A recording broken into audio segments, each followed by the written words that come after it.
Yeah, so, yeah, what did you learn from each other? Because I understand some of, actually, sila ng trabaho na sila. Yeah, so what did you learn from each other this time around? 7 days pa lang kami nagre-rehearse. Pero ano ba? From each other? Oh,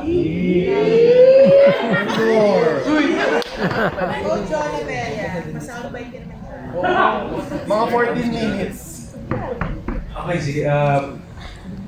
Kaya ako ito mabilis. Only trivia lang, kasi it all ties together. Noong 2023,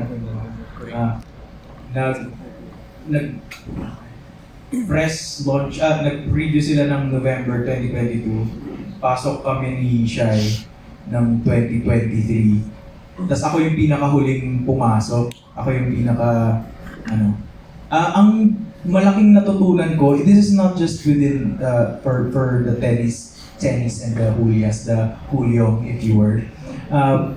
But for the KEs, Kalinangan and Sam, the kind of courage that the Kalinangan and Sam gives an artist like me to empower me in certain times come from the pandemic and still trying to find my voice again as an actor and thinking if that voice needs to be heard pa din. And with this space, marami akong natutunan na hanggang ngayon pinagmumuni-munihan ko.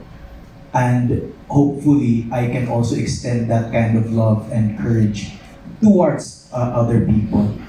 And mas back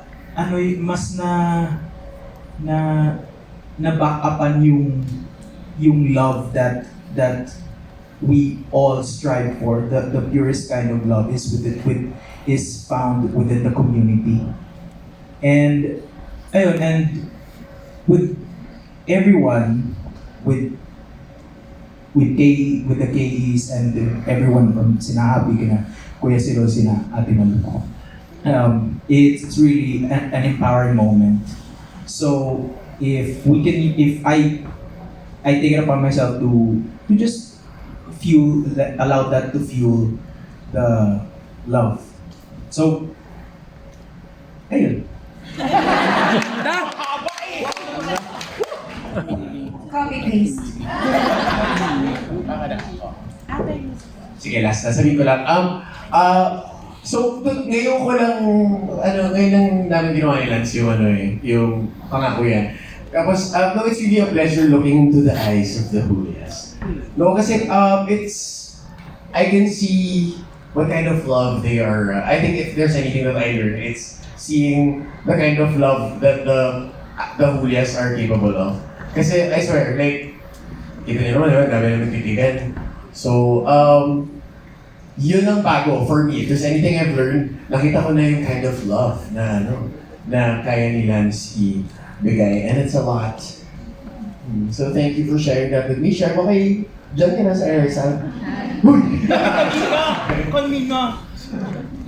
Just to clarify yung sinasabi ni John na PETA KE is the PETA Kalinangan Ensemble. It's the performance arm of PETA. Kung mapapansin yung PETA po ay maraming sangay at mga may PETA Plus, may mga Theater for Development programs, at yung PETA Kalinangan Ensemble kung saan bahagi kami bilang artist teachers ng PETA, yun po ang performance arm ng PETA. At taas-taas kamay po ng mga PETA Kalinangan Ensemble members.